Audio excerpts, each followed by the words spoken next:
Muy buenos días, estimados estudiantes. Continuamos con nuestra clase de física. Hoy voy a aprovechar este espacio para explicar los conceptos brevemente de las características del movimiento uniformemente acelerado. Entonces, acá se incorpora una nueva variable que es la aceleración. La aceleración es una fuerza. Entonces, es lo que caracteriza al movimiento variado. La variación de la aceleración causa lógicamente la variación de la velocidad. Cuando, por ejemplo, nosotros viajamos en un automóvil en una trayectoria horizontal, la aceleración, si vamos avanzando cada vez más rápido, nos lleva a, a tener la misma dirección que la velocidad. O sea, tenemos el mismo sentido que la velocidad. En este caso, decimos de que el movimiento es acelerado. Es acelerado. Bien, entonces acá tenemos la ecuación de el movimiento uniformemente acelerado.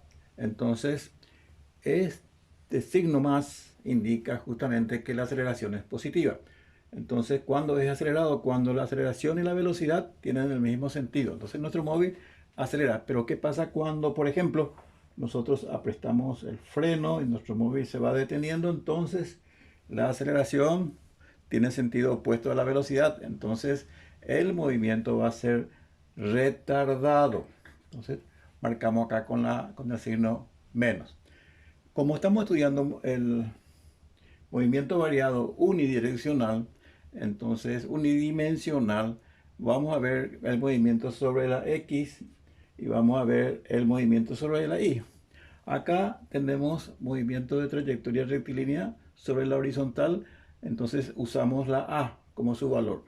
Pero cuando usamos la Y, entonces nos estamos refiriendo a la altura h. En este caso, entonces, se presenta la situación en que comienza a trabajar la fuerza gravitatoria. Entonces, eso es aceleración de la gravedad, que para nuestro trabajo tomamos como el valor de g igual a 9,8 metros por segundo al cuadrado. En cualquier movimiento que yo le dé, lógicamente esto va a quedar siempre en esta posición. ¿Por qué? Porque la gravedad y la aceleración son fuerzas, ¿verdad? Y en este caso la gravedad está dirigida hacia el sentido hacia abajo. Entonces todo cuerpo que ascienda va a tener la gravedad en contra. Por eso cuando decimos que en la Y un cuerpo asciende, entonces se forma nuestra velocidad acá y nuestra gravedad acá. También lo mismo que estamos señalando acá es el movimiento retardado. Muy bien. En el movimiento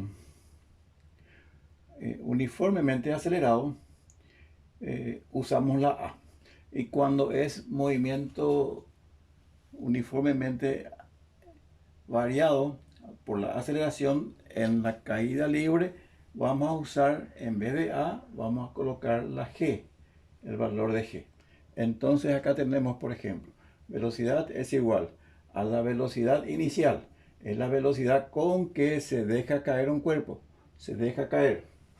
Se deja caer quiere decir que yo tengo acá un cuerpo, dejo caer, ahí está en reposo, no tiene velocidad inicial. Y acá se abre. Entonces eso es dejar caer. Es sin velocidad inicial. La fórmula para calcular espacio es igual a posición inicial más la velocidad inicial por tiempo más un medio, la mitad de la gravedad por el tiempo al cuadrado. Esto vamos a llamarle fórmula 1, fórmula 2.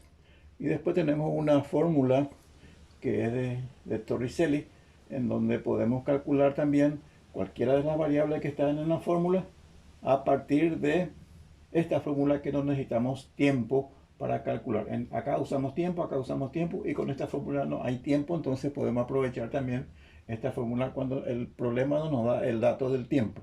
Entonces la velocidad al cuadrado es igual a la velocidad inicial al cuadrado más 2 por gravedad por variación de espacio. Y acá tenemos unas formulitas muy útiles también que podemos aplicar directo si es que estamos apurados para resolver un problema y no realizar toda la ecuación. Si queremos calcular la altura máxima de un cuerpo que es lanzado hacia arriba, por ejemplo, ¿cuál es la altura máxima a que llega? Es velocidad inicial al cuadrado sobre 2 por gravedad. Y acá es importante señalar que cuando un cuerpo es lanzado hacia arriba y llega a una altura máxima, en cierto instante ese cuerpo se detiene, cambia de sentido y vuelve a caer.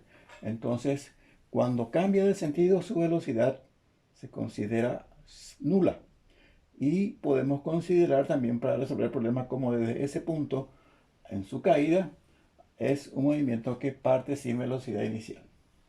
El tiempo máximo es el tiempo que tarda el cuerpo para llegar a su altura máxima y es igual a la velocidad inicial sobre el tiempo máximo. Y el tiempo de vuelo es el tiempo que tarda para subir hasta la altura máxima y regresar hasta el origen de donde fue lanzado. Como el tiempo que tarda para llegar a la altura máxima es el mismo tiempo que va a tardar para regresar, entonces multiplicamos el tiempo máximo por 2 y ya tenemos resuelto el problema. Hasta acá entonces, en los próximos videos vamos a ver algunos problemas, ejemplos de problemas para resolver. Muchas gracias.